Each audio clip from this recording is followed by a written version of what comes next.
I don't like earbuds that go over your ears like this. So I learned that much. It's terrible. I feel like someone's sticking their finger in my ear. Oh, and I can't get this one to fit. Oh, that's better.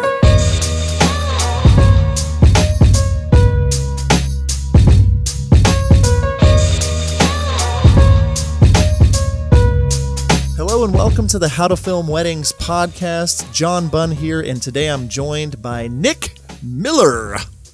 What up? Hey, man. We just finished a live Facebook Q&A. We dropped a quick graphic that Nick made. Oh so sexy, the graphic. Dropped a quick graphic yesterday. Had people ask questions. We wrote them all down. We took live questions. It was this whirlwind. I couldn't get my earbuds to work, but we made it happen. And that happened today. What do you think about that, Nick? Dude, I thought it was great. We're really excited. We're going to do this once a month now, just in our Facebook group. So if you're interested in being a part of our live chat in April, then find us on Facebook, join our Facebook group, How to Film Weddings, and so that you can be a part of that next month. That's right. So, I mean, without further ado, I think we should just jump right into the live Facebook Q&A for How to Film Weddings. Let's do it. All right. Well, we want to welcome everyone, all 10 of you. Oh my gosh, Matt Johnson is on. Is here. I can't focus anymore. I can't do it. Do you think my beard can grow about a foot more in like the next? Oh man. Okay. All right. Well, welcome to our How to Film Weddings live chat. We're going to try to do this about once a month. If you're watching on Facebook, we'll see. Yeah. If you're watching on Facebook, we're really glad that you are here. If you're watching on YouTube, we are recording this now and uploading it later. So don't ask us questions on YouTube because this has already been filmed. Or they can ask questions and we'll answer in the comments because we love interaction on YouTube. So that is absolutely tell them true. We're live on YouTube right this moment. Ask questions. We'll try to get to them. Yeah. So we have some questions that people asked us over the last day, but if you have anything that you want us to talk about, we will also try to get to them as well. So we have a ton of things to talk about. So 2,000 pounds. Yeah. Okay, so let's just get started with this one. I'm gonna talk about this one. Our podcast this week was with Leslie Layton, and she asked a question. And John, I'll have you start with your answer on this. Is you guys are super diligent and good about social media? Can you give us some pointers? What works best for you? Oh, social media is a big monster. Obviously, there's like 15, 16 different platforms now. It's going to be hard to focus because people are commenting. I'm going to have to not look at my phone. Yeah. No, Jordan, it's not about wet willies, okay? But on the social media side of things, what I tell people and where we've been successful is just being consistent and actually thinking about what you're going to post. Avoiding things like politics or your super personal opinion.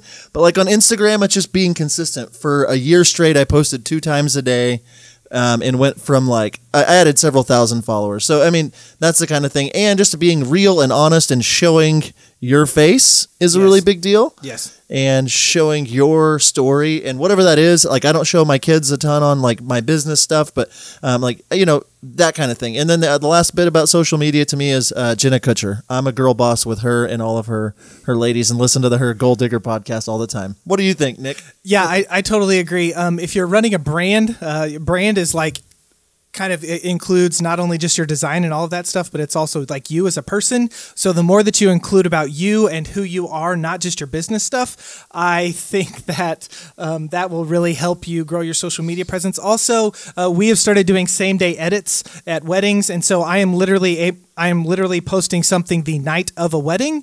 So I'm getting a ton of traction because I have a video already up from the wedding day.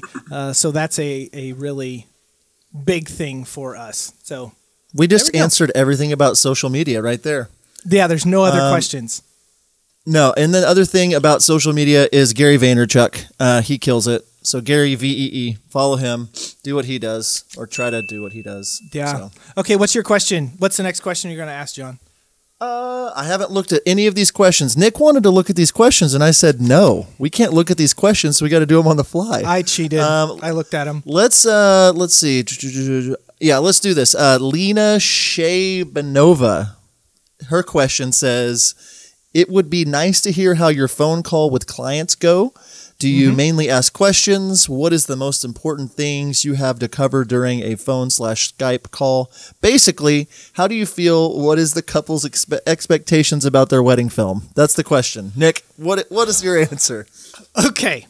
Well, right now, my wife does all of our sales phone calls, so I'm just going to refer to her, and she's not here. So actually, so we have pretty standard what we do. Someone inquires with us, we try to respond to them as soon as possible, within the hour, if anything, even if it's just a text that says, hey, we'll get to this tomorrow and set up a phone call. We let them know that we're available for the wedding date and our starting price.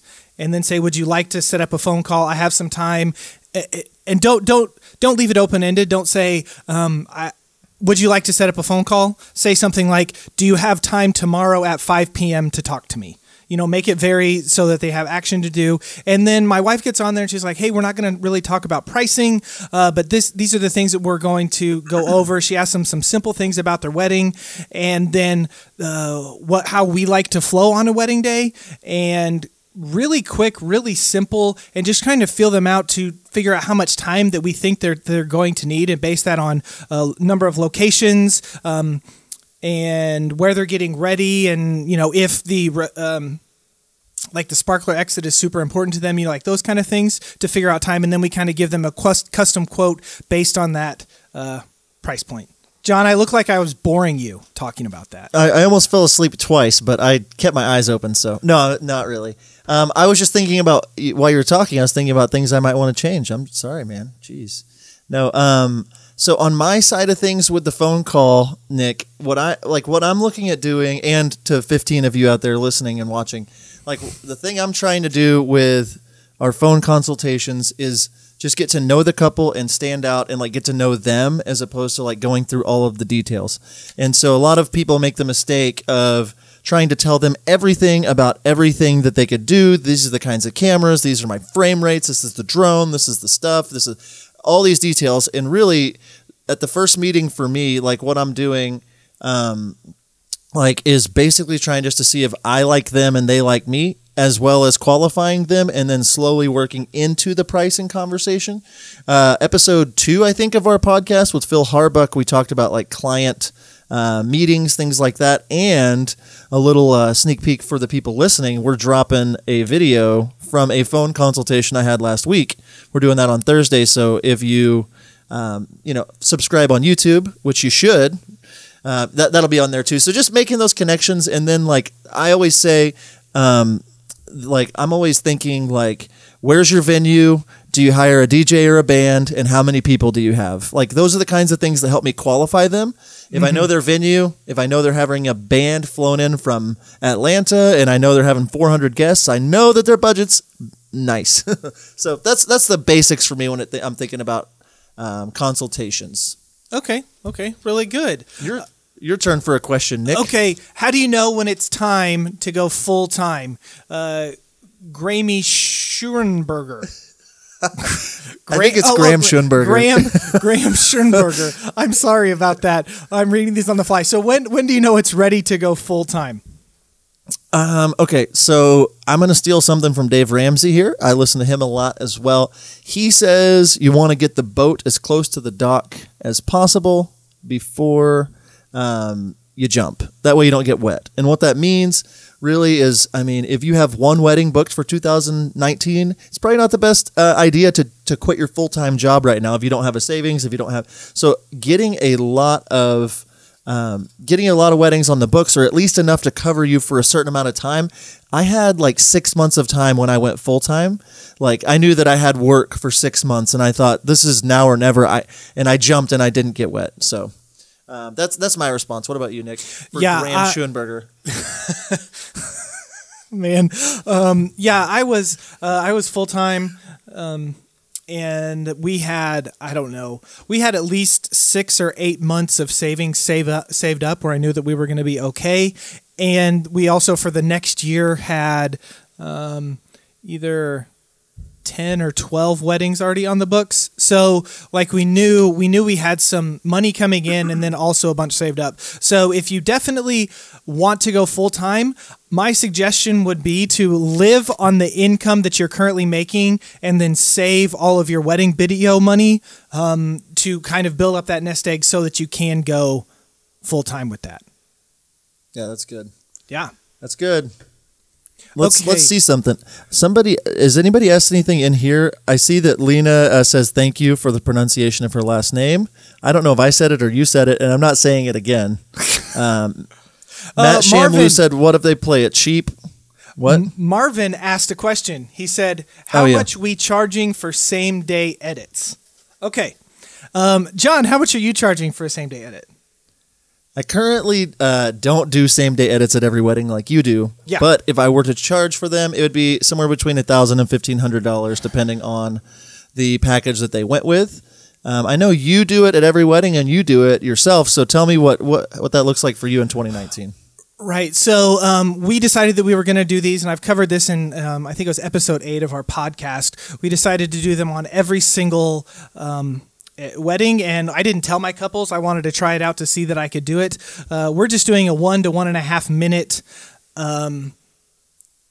looping video, no audio, no nothing, and then just handing that over to the couple on the wedding day. I think I just saw a question in there. Matt asked, how do I present it? I just take my laptop and I play it on my laptop and open it up and show it to the couple. I usually have them sit at their head table and then show it to them there. It's currently included, and my wife and I in all of our packages that start at $4,000. And so my wife and I are talking about ways to maybe remove that and have it be an add-on or something like that. But it will definitely be in the probably about 500 to 1,000. I have my workflow going on. It doesn't seem like a whole lot more work for me to do it on the wedding day now that I do it, if that makes sense.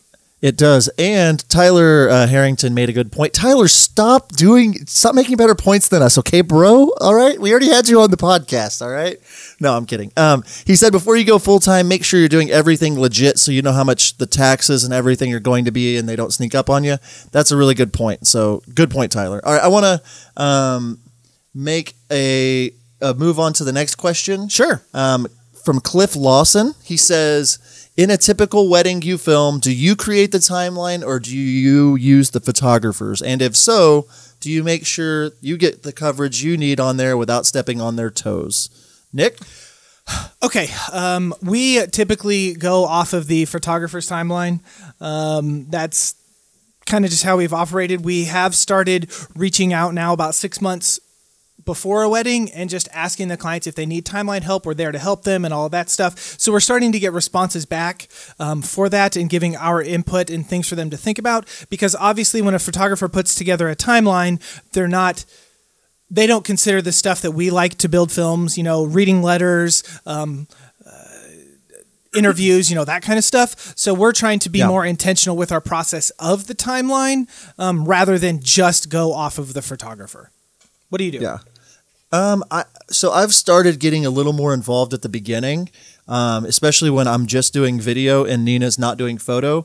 I try to build a tentative timeline for them on our initial meeting, or the second time we talk, but just like to kind of give them a gauge of how much time we need. I'll give them something that's like really generic, but like gives them kind of a baseline. And then I will also build in those things. And then as we are going, like I'm always asking, hey, can I get the planner's timeline?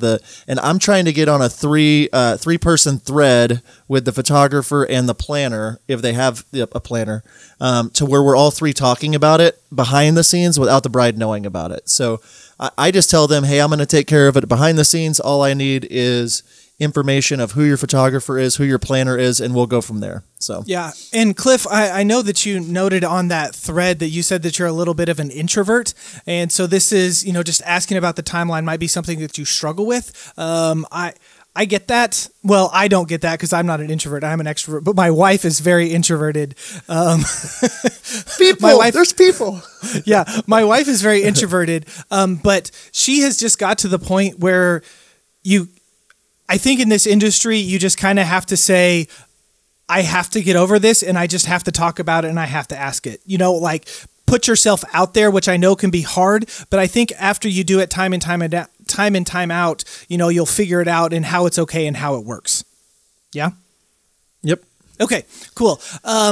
Matthew Hill asked this question. Lately, I've been overthinking the ceremony portion. I would love to hear your individual setups for getting full ceremony coverage. How many cameras, positions, etc.? All right. You want me to start? Yeah, go for it. Okay. So I roll C100 Mark IIs. Matt Johnson asked, why aren't you guys wearing AirPods with the trademark logo? Is this a sponsored post by Matt all of a sudden somehow? Is he doing a video on that? Okay, back to what we're talking about. So I roll C100s and C100 Mark IIs. So I run with a 4-camera to 5-camera ceremony setup, just depending on what I'm doing. My bride and groom angles off to the side on 70 to 200s. I have the Ronin S on a 16 to 35, and then I will also have a C100 with a 135. Those 2 cameras. My Ronin is what I'll have my second shooter, or I will follow in behind the bride as she's coming down the aisle, and once the ceremony gets set up, I sit the Ronin in the middle of the aisle and let that be a really wide angle. I have the 4th camera, which is my long lens, the 135. I love the way the compression looks on that. I have that off to the side, kind of getting a 3rd angle while the processional's happening. But once the ceremony gets going, I slide that camera to the dead center of the aisle. So I'll have a 135 shooting straight, a 16 to 35 on the ground right under it, and then my 270 to 200s. That's my camera setup for a ceremony. What about you? Okay, we have 3 cameras. We have 2 C100s and a 5D4. I think I'm getting actually ready to purchase a 3rd C100, so that'll make my life a little bit easier, I think. But so I have my wife, Jennifer. She does the aisle shot up the aisle to get the bride and all the people coming down. I typically have my C100, and she has a 70 to 200 on there shooting up, and then I have mine like off to the back, like if you're standing at the back on the left, as high as I can get it, and then I shoot that and try to get the groom reaction. And I leave that there. I wait until the groom gets into position, and then I zoom in as tight as I can on him. And then I will run around with my 5D4 on my Ronin S, getting, camera shots. I love the shot with the bride coming in the aisle and just walking, behind her just a little bit. Then I will set my Ronin S in the middle, and then I will move my camera in the back all the way to the other side. So I get the bride angle, my wife gets the groom angle, and then up the middle. And then right before the kiss, I will run up and grab my Ronin, and then go backwards and follow her or the couple out. That's something I didn't mention. Also, when you were talking, it was really funny. Your whole face was hidden behind that microphone, so it looked like you were the microphone. It was good. Yeah. All right. No, I do not. Jackie Perkovic. What's you with the European names? Just Perkovic. Yeah. Okay. Anyways, no, I do not shoot C-Log on my C100. Me neither. David from Forestry Films, when I did a mentorship with him, he turned me on to this color profile that looks really close to natural. That's the best way I can describe it. And so I really like how it looks. It grades really well. Perkovic. You were right. Perkovic. No itch. Itch. Okay. I stand corrected. Corrected. Yeah. Okay. This is awesome, by the way. I'm having so much fun. There are 21 people out there that are dealing with this craziness. Okay. So Bobby Samarco. That's how you say that, John. Samarco. Yeah. Okay. Bobby is fantastic. He actually just sent me and John some coffee. Like he grounded up his favorite stuff and he sent it, and I'm drinking it right now. So Bobby, YDR squad. Oh no, I'm not about that wide DR. No, it looks too like pink to me. Like, I don't know. Anyways, So thanks for the coffee. Anyway, he asks his questions. He said, "I'd love to hear your thoughts on those of us that are in years 1 and 2 as a business. So for them, it's primarily a side hustle with a handful of wedding shot. He's looking for ways to get more inquiries." Hey, Bobby, thumbs up. So people that are in their first few years of business, the pieces of advice that I try to give, your relationships with other people, just like your connections, is the most important thing. No matter what business I think you're in, like connections, make connections as much as you can. Treat the other vendors. Yeah, network.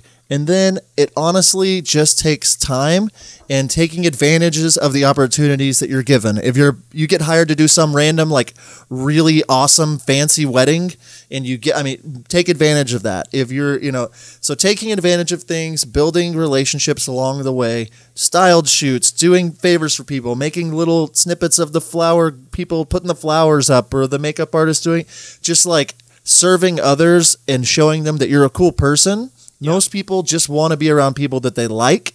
And so the majority of my business is referrals based on just years and years. And that's that time factor where it's just like crockpot baby, crockpot baby. Yeah. What do you have to say? Yeah.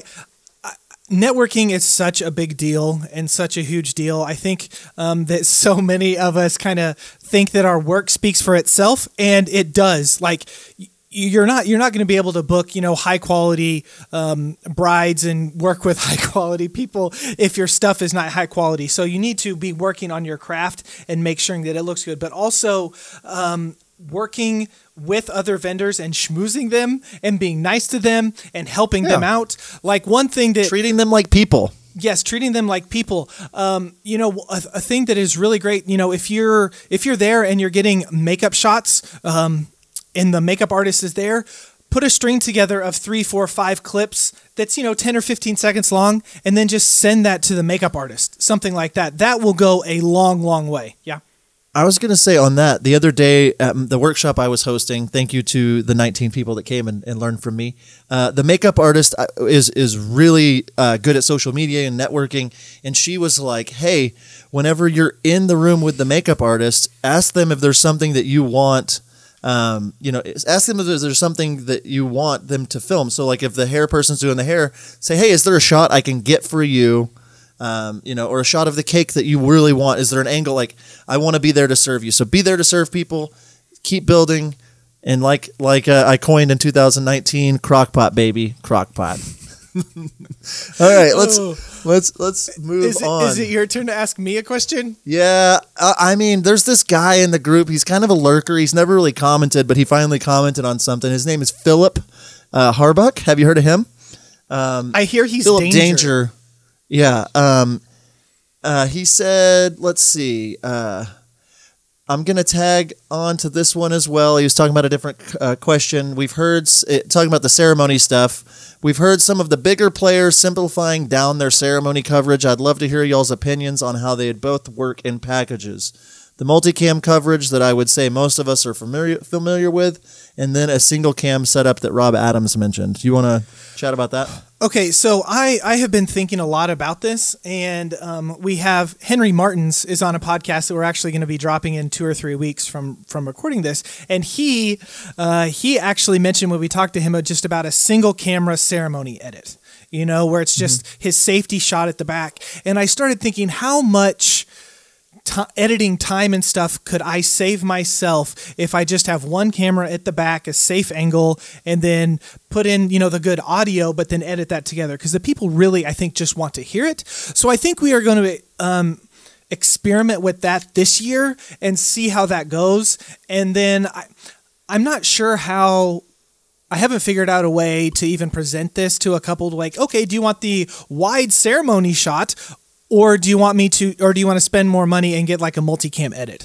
So we're still going to film it all, but I think that we're going to try just a wide ceremony shot angle and give that to our couples and see what they say in response to that, and then kind of go from there.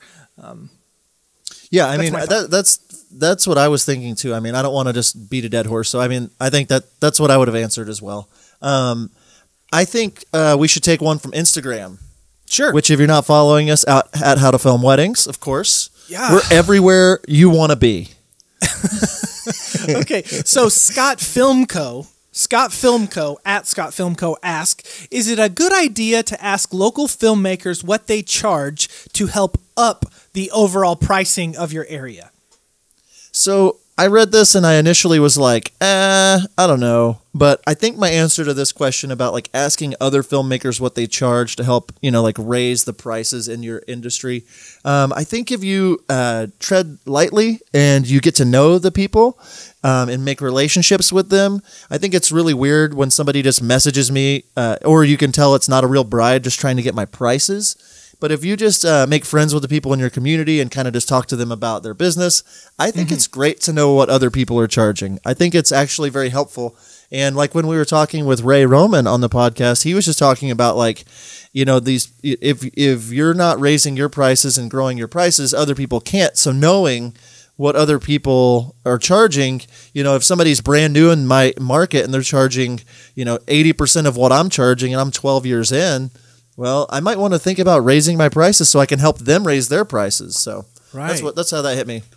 Yeah, that's really good. I think that you always want to be encouraging of people in your town. And again, I think getting to know them is key. Like if you just start messaging everybody and be like, dude, your prices are only $1,000. You need to be charging at least double that. Like if you don't know them at all, that's definitely a poor technique, but get to know them and encourage them, and especially if you're at the top somewhere, continuing to raise so that other people can maybe slide up and move in where you used to be, just continuing to grow that way.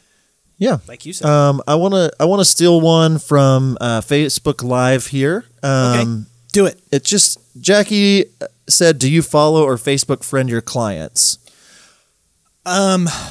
Okay, I follow all of my clients on Instagram that I can find their names. So definitely on Instagram, and then we interact with them on Instagram. Facebook, it really just kind of depends. I don't have like a hard and fast rule. Some of them I do, some of them I don't. I guess that's what I'll say for that one.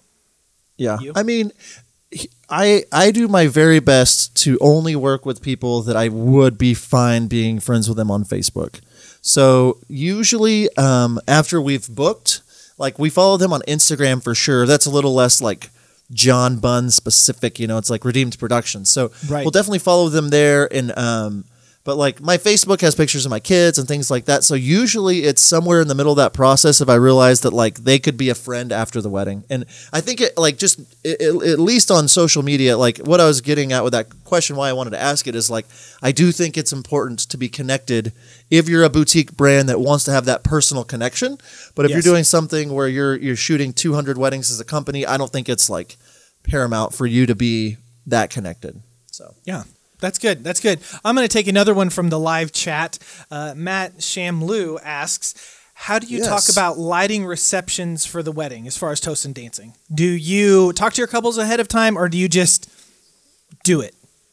At this point, I'll maybe briefly mention it a little bit. Just say, hey, I'm going to bring some lights in. If I need to use them, I will. And 99% of the time I need to use them. But I always just kind of ease into conversations and don't have any finite responses. Yes, I'm going to do this. No, I'm very much centered or more so around the service of the couple than I am the actual art that's happening. Like, I can work around it and I'm going to slowly win them over if I want them to do a first look or slowly win them over if I want to do lights.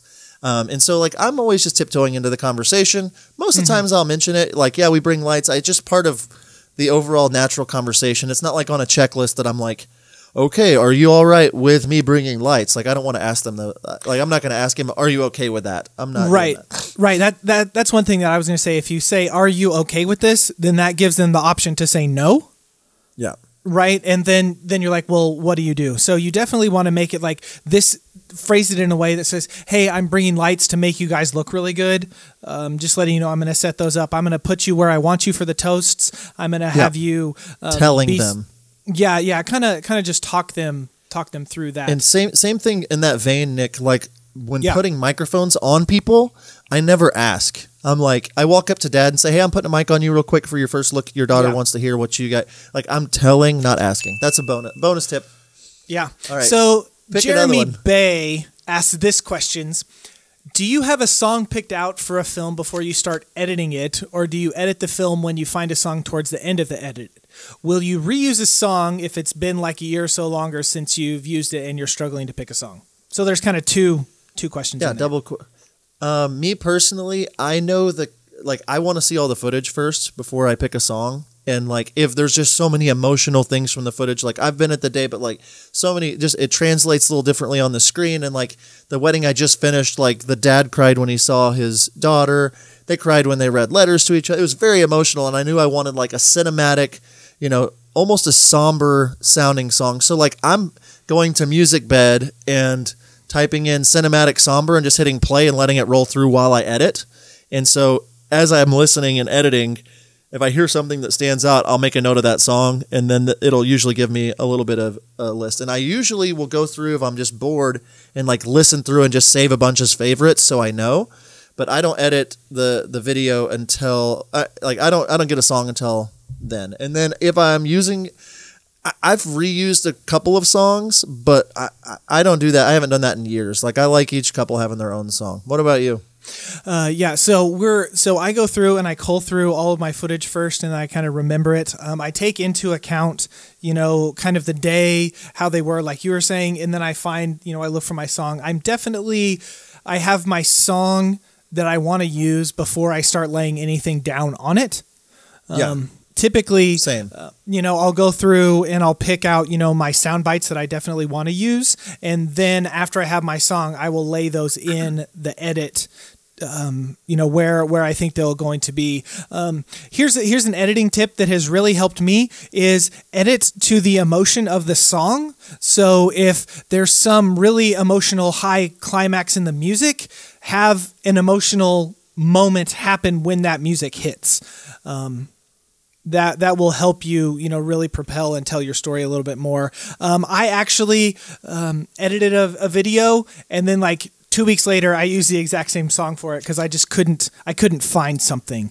I don't normally do that, but I don't necessarily think it's wrong to do that. Yeah, hi Henry. He posted that he used the same song three films in a row. Only one of them was public. I mean, that is terrible. That is terrible, first of all. But I've done that where I've used ones that I know aren't going to go like on my website or anything, and it's like I know that song that's going to fit this wedding. They're going to be happy with it. Boom. So I mean, yeah, that's definitely something I've done. All right, let's keep moving. What else you got over there? Okay.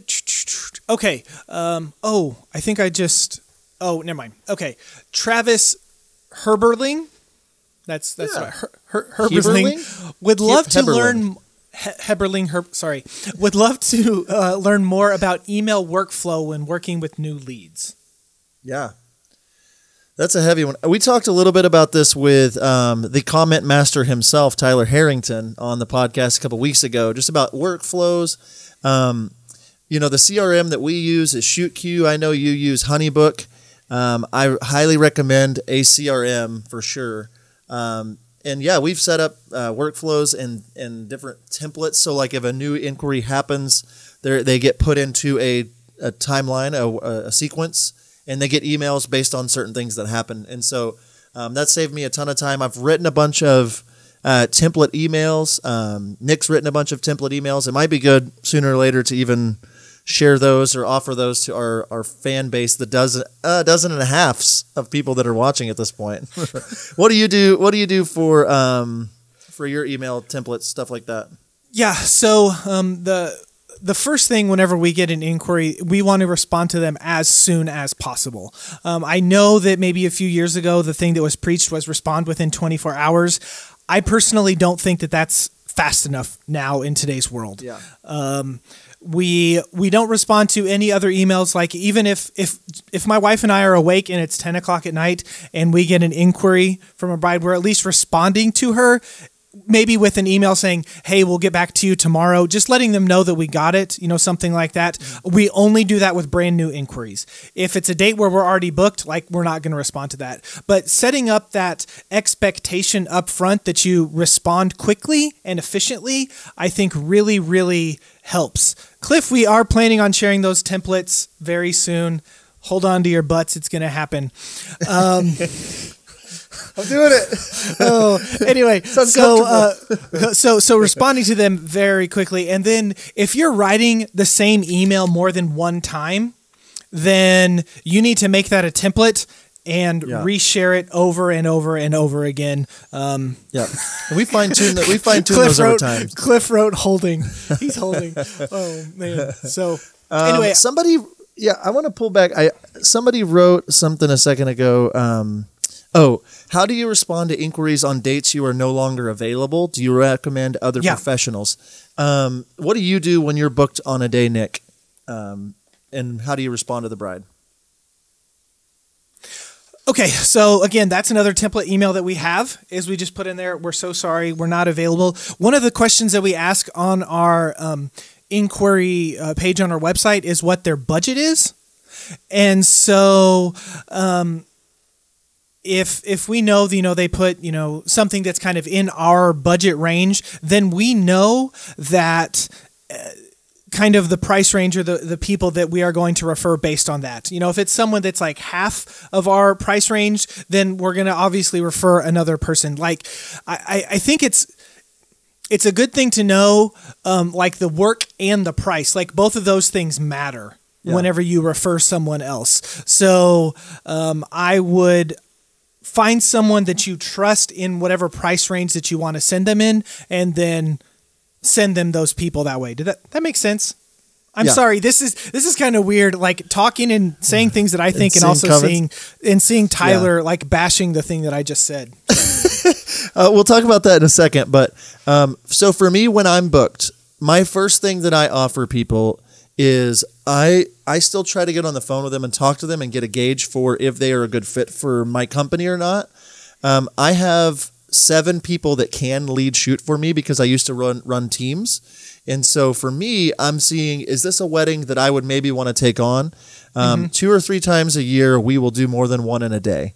And so depending on when it is or where it is or the opportunity, I will tell them, hey, I'm not available, but Joel is available. And here are 3 weddings he shot. If you want to use him, we'll give you a better rate. Just he's only been doing this 8 years. I've been doing it 12. But I edit all of his films. And so I kind of walk through that on the whole team side of thing. But if I'm booked, and what I've been doing to people is asking them, kind of their, getting that gauge that I do with them, and talking about like their venue, their, the event itself. So that kind of lets me know, like, in my market is Nick. I mean, Nick's in Wichita, so I can refer him. I refer Leslie, who is on our podcast a lot. She was on our podcast. I refer her a lot.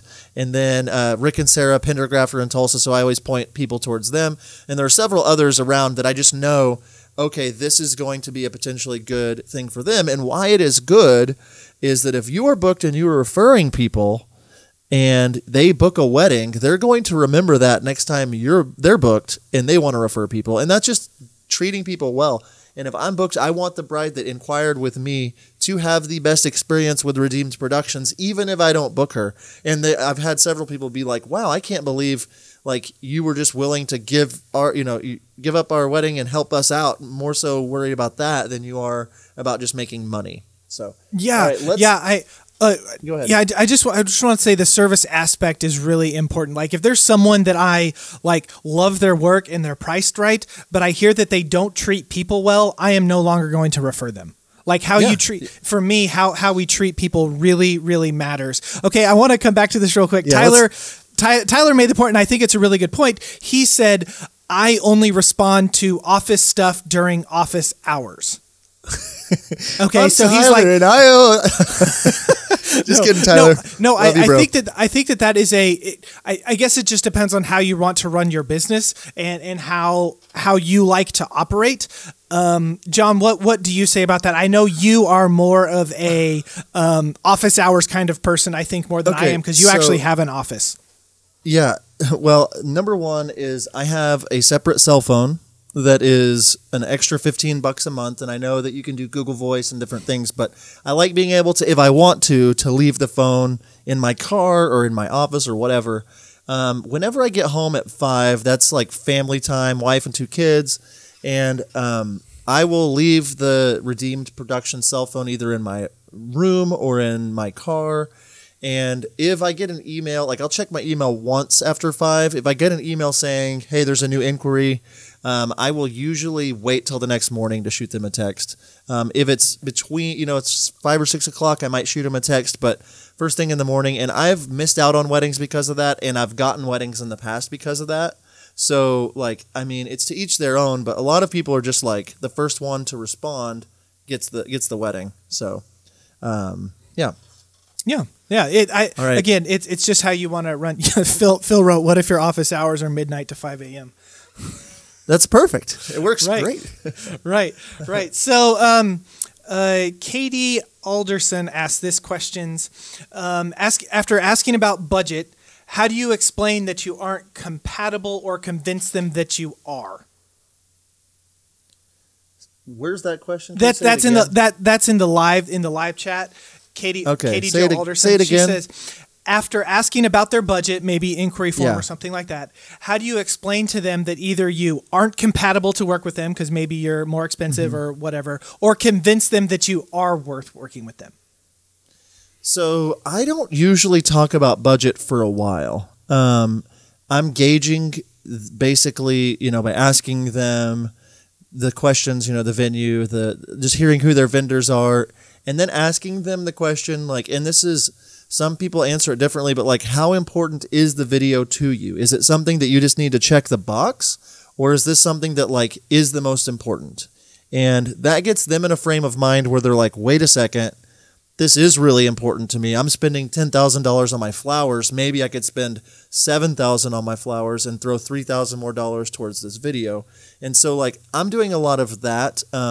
And I'm not asking them about their budget, because they don't know. They just don't know they don't have any other questions that they know to ask. It's not what would they ask, And so to me, it's I'm just kind of gauging. I'm not talking about the numbers until I know whether or not they really need video, and then we can try to figure it out. Now, if they're telling me a lot of things that make me feel like they're out of the budget, I'm out of their budget, I will usually cut to the chase a little bit and kind of just say, hey, I average this much per hour, not to push them away or off or anything, but I don't want to waste my time or their time, and just kind of, that's when if I can feel, that they're getting to a point where it's they might only have $1,000 budget or something, I might just come out and just kind of, tell them our starting prices. What do you do?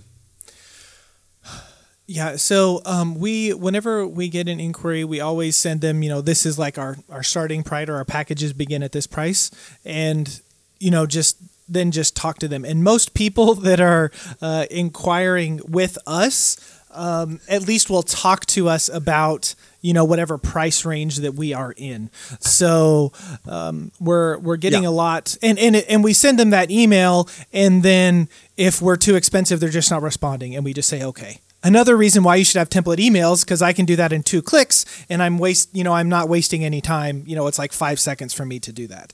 And then we'll talk them through that process of, go ahead.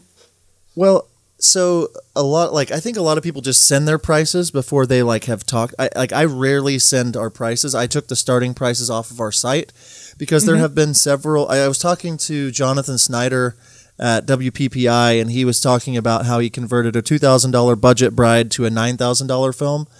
And so to me, it is worth it at this point in my career to at least engage a little bit with them to see, if it is something they can be talked up into. And I'll say the thing I end up saying a lot, I guess, is, we're one of the most expensive around for a reason, and you get what you pay for. And and it's we're definitely on the more expensive side. I'm starting to allude to the fact that it's we're expensive, we cost a lot, and that kind of points them in this slow tiptoe direction that, okay, these guys are expensive, and hopefully the branding and everything that's led up to that, they see these incredible films on our site with these big budget weddings. That's what I'm pushing. So hopefully by that point, that can answer that question. All right, Nick, you got any more questions or thoughts on that one? No, that's good. What do you got? What else you got? We got a few minutes left. Oh, we got, dude, this is live. We can just go forever. Yeah, we can go as long as we want. I'm just kidding. I think we started 40 minutes ago? Do you have a timer on your thing?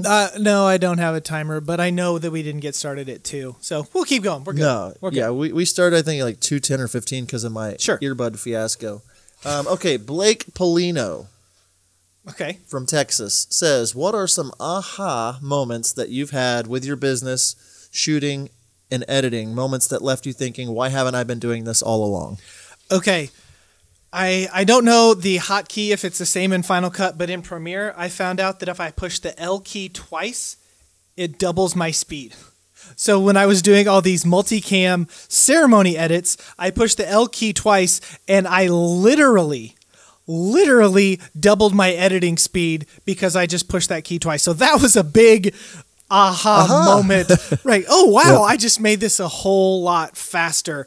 And then I don't know when it is or where it is, but after you've been doing this for a while, I think you stop questioning how good you are, and you stop questioning, am I good enough to do this? Am I good enough to work this wide? And you just realize, yes, I am good. Yes, I am worth it. And then you can start charging more and not feel bad about it. Like some people, I think they feel bad charging a whole lot of money for their weddings. But whenever that was a moment, probably a couple years ago that I decided, okay, I am worth this. I can charge this. Let's do it. Good. I have two that came to mind. Number one is when I realized that the people that were hiring me, like I couldn't afford to book me anymore, and that was okay. I was like, aha, this is more money than I would be willing to pay, and so like I've been limiting what I can make because this is the most I would pay, but the value is actually more than I'm charging. And when I realized, oh my goodness, like the first $10,000 wedding that we booked, it was like, I would never pay $10,000 for a wedding film. Like I understand that the value is there, but like, just when I realized that somebody would be willing to pay me that, it was just like, oh, I had to get out of my own way. So that was the first aha moment. It's like, get out of your own way. And yes. Then the other day when we were talking to, I think it was Matt Koza, it's just a random thing. He was like, yeah, I have the venue turn the lights down for the reception so I can get better speech. Yeah. I've shot over 500 weddings, and I'm always like, how are these people getting these incredible speeches where it's lit perfectly and the background just falls off perfectly? And he said, yeah, I just asked the venue coordinator if they can just turn the lights down right before the speeches. And I was just like, I am the biggest idiot ever. So anyway, those are the ones that came to mind on the aha moments. So yeah, that's good. That's good. Here, this one's another one from Jeremy, and this is, I think, really right up your alley because this is the stuff you really like to talk about, John. Do you have goals written down for your business in 2019? Do you have financial or film quality goals written down that you can look back, at the end of the year to see how you did? Or even, our How to Film Weddings, podcast / YouTube goals? So goals in general, I guess. Yes. That's my answer. Yeah, I mean, so like 6 or 7 years in, I started just like having data to look back at. And I would realize things like, oh, January's my biggest booking month, but December's my worst month. Or start looking at these overall yearly goals. This many people inquired or this. And so, yeah, I mean, I've pared it down. I mean, I've got a goal board right back this way. Just I know how many weddings I want to shoot. So I have a goal of 25. And I keep track each month on a whiteboard. I've posted some of these photos before, but how many weddings I want to shoot, the social media followers, the amount of views that I'm getting on YouTube and on Facebook, not because I care so much about numbers that like it validates me if I have more followers or anything, but I know that more views equal more inquiries mean more bookings equal more dollars. And I kind of have, I don't have like hey, I want to make this much this year. To be honest, every year in my business, I've made more that year than I did the year before, which is awesome. But like, I'm always just trying to push past that by raising my prices and lowering the amount of weddings I'm shooting. So this year in 25 weddings, I'll make more than I did 2 years ago with 41 weddings. And so, yes, I have those kinds of goals with the business side of things. And then on the actual shooting, editing side of things, I don't have like tangible goals. I mean, I know that I want to be better at certain things, but yeah, that's my answer. What about you? Yeah, tracking data is a big thing. Like John, I have a whiteboard that just has my numbers and where they are and how I'm improving or whatever. And it's not seeing my Instagram account go from, 1,500 about a year ago to now, almost 2,700, like, yeah, that's cool. And it makes me feel good. But it's neat to see the growth and see that people have come to, follow us and watch our work. But those things don't matter. Ultimate bookings, John and I have said this over and over again. We would rather have, 20 people that are committed to booking us follow us on Instagram rather than have 10,000 so that we can have the swipe up feature. But those things, when we have them, it just kind of helps us know that we are progressing and we are getting, a little bit better there. So in the chat, Cliff Lawson asks this questions: how do you handle raw footage, completely raw, or edit some of it to remove some of the shaky footage, etc., etc.? Yeah, I do two different things. Number one is I drag and drop the footage over into a hard drive that I've formatted for them. Just a little side note, I never include the audio files. Just so they can't go make something as good as me, or so I always just include the video footage. So I say the raw video files because I just don't want them to go try to produce something. I've seen people try to produce stuff with my work and it's bad, and they tag me. And I have like a release saying that they have rights to the footage. They don't have rights to like publish the footage or edit and make something of their own with the footage. That it's still my property, that kind of thing. So that's option one, is like $750 right over in a drive. And yeah, no audio files, Jackie. I just don't, I think that, like they get the raw audio from the camera so they can hear things. And on one of the angles from the ceremony, they can hear the lapel of the groom, but I'm not including like the DJ board. I'm just including the raw audio files. Nobody's ever complained about it. None of that. So, and then the other thing that I've done a couple times is kind of like a FOMO edit.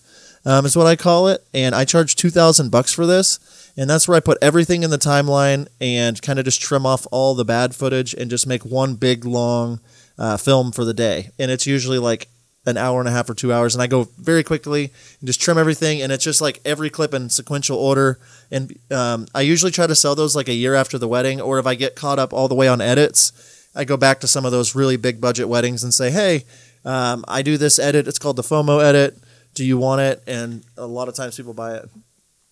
And that is the fear of missing out edit, correct? Yes. Sorry, I didn't clarify.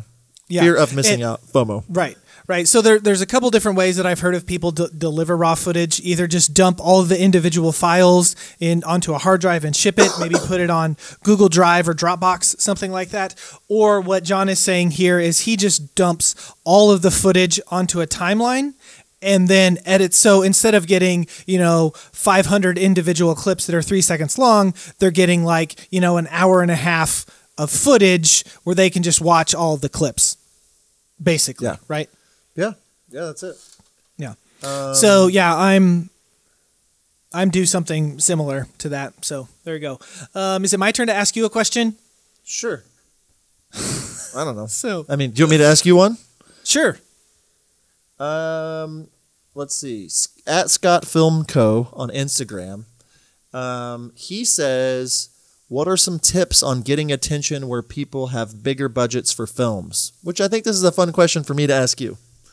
Like, what have you been doing? Because you've raised your prices from what to what recently? About a year ago. I had a bride book us a year ago at $2,800, and last fall I sold a package for $5,000 in a year. So there you go. So what have you been doing to get attention where people have bigger budgets for films? Hey, did you cover something up? Because yeah, you're sounding quieter all of a sudden. Okay. I can talk louder. Can you hear me better or no?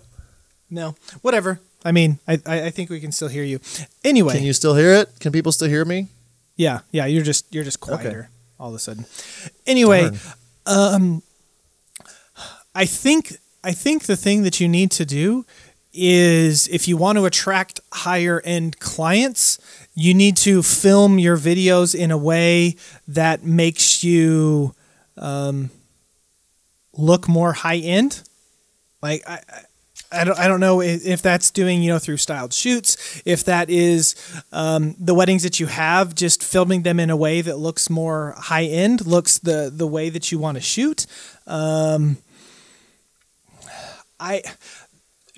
think two of the biggest reasons why I was able to do a gap from 2,800 to 5,000 in one calendar year. A couple of that. One was that last year was the year that we started doing the same day edits. So I think that has really helped our perception of us in our community and in our area. The other thing is that for most of the year, last year, our longest turnaround was 6 weeks. And just getting back really, really quick, I think, has helped us a lot. Tyler just made a position or a point that if you want to, build, do more high end weddings and do bigger budget stuff, then everything that you do needs to look more high end. Your website needs to look more professional and high end. Your logo needs to look like that. Your packaging, your email, like everything about it just needs to have that look and feel of being more high end. Yeah.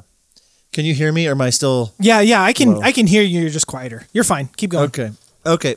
So what I would say, and to go along with kind of what Tyler is saying, is each year that I was doing weddings, I would find the 3 to 6 of them that were of the highest caliber, and that's what I would showcase for the next year.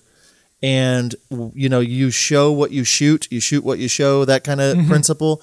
So I would just continually show the higher end weddings that I wanted to be shooting and start pulling away, the films that weren't that. And then, like Tyler was saying too, just like I went bananas networking with people that, were at these weddings and just taking great care of them, taking care of their family, taking care of the vendors, just like really doing that. But it's one of those things that just like it takes time and you have to slowly spiral upward. And then somewhere around 7 or 8 years in for me, that's when it just really like took off. Where last year on our website it says we start at $49.50, but it is like on average right now the amount people sign for to start with is somewhere around $6,000. And most of our films were like $8,000 to $12,000 for the film. So, and like I've said a million times, I don't think my films are better than most anyone out there. It's just all about the way that we've presented ourselves and branded ourselves. Yeah. I know I'm still low. I wish my voice wasn't. I'm yelling at the screen. Oh yeah, I don't know what's going on with that. So, I can't stress to you, show what you want to shoot. I think a couple of years ago I've said that we had, around close to 20 Catholic weddings, and I stopped posting those on Facebook, on our website and that kind of stuff. And then the following year I had 2, 3, or 4 Catholic weddings, something like that, just because. So show what you want to shoot. That definitely helped out. Yeah. Dude, Nick, I know we're coming up like on an hour. That last question by Ryder Riva would probably be how we would want to finish this from Instagram. But just teed it up for us. But anything else you want to add or any thoughts about this? Did you like doing this? Did the people out there like us doing this? What do you think? Yeah, Nick, you need to respond for a sec. Yeah. I've enjoyed doing this. I think it's fun to talk, and interact and have these questions and actually give people information that they're interested in hearing about. We make these podcasts and we do these video tutorials and stuff, and it's stuff that we're interested in, but the listener might not be super interested in that thing. So I enjoyed the interaction and being able to talk this way. So yeah, I think Cliff said this is the best thing ever. Yes, and there's a little bit of lag, I'm realizing. So that's why now Matt Shamlou, saying he loves this. What are the things we can do during the week besides editing and networking? Man, I would just be reaching out to people. Like one thing I've been doing, Nick, and you might want to, whatever you guys think about this, but like I've set up one coffee meeting a week. And so this week I'm meeting with a new company in town and just going to coffee with them just to get to know them and say hi and not sell them anything. And next week I'm meeting with a florist and just saying hi. And so one coffee hour a week, that's something I would be doing, is just setting up time, like going and getting to know people, like seeing if they want to go get a coffee, and tell them I'm not trying to sell you anything. I'm just trying to get to know people in the industry. And so, that's what I would like. That's what I'm doing still now, because I don't want to, like, I'd rather get to know the people around me and them. Like, the best referral thing you can have is a referral from somebody that like is the same quality of what you do. Yeah. Like, if you have a photographer that's charging $10,000 per wedding and needs a high-end videographer to refer, it's like, dude, go and network with them. And so I also do look back to the people that referred me the most in the last year and make sure that I just really take care of them. So anyway, anything else that you're thinking about, Nick? Tyler just wrote in there about blogging regularly, SEO bump, so that people can find you. I know there's plugins for a lot of the websites. Mine, with a WordPress website, there's a program called Yoast. That is it on WordPress as well, or on Squarespace? It's not on Squarespace. No. Okay. Yeah. Just finding a plugin and doing your due diligence on SEO, just that kind of stuff. Showing up first, showing up consistently, and I mean, I would just say it: crockpot, baby, crockpot. Take your time, slow cook it, no microwaving. You know what I mean? Oh, so man, we need to make a T-shirt. It says now, if Peter Aponte watches this and sends me a Crockpot Baby T-shirt, size large, it's what I'm in. That's what I'm in it for. I know you're in it for the money.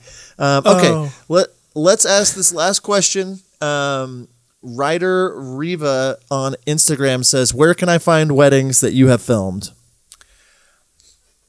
Well, for me and my company, we are Wild Oak Films. And you can find most of our recent work just on youtube.com/wildoakfilms.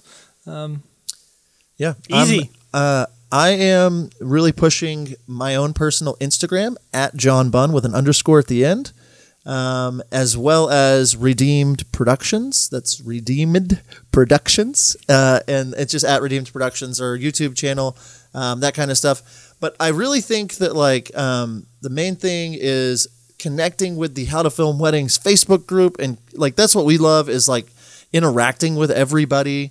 I love the fact that like with the internet we're able to connect, and we're able to like meet so many of you all, and it's really cool to hear all your comments. So please just keep commenting and sharing these kinds of things. Nick, I think I'm going to let you land this Facebook Live plane. Oh, well, wow, I'm put on the spot here. Okay. I'll land it. No, okay. So here's the conversation in our podcast that we have every time we record. Whenever John and I are together, is who's going to take off and who is going to land, and it's always just difficult to say all that stuff that people say on YouTube. Whatever. Anyway, Thank you guys for checking us out and listening to us and watching us. We are super glad to interact with you today. And we're going to be trying to do this about once a month. Just ask your questions and hang out for about an hour once a month. So thank you guys for watching.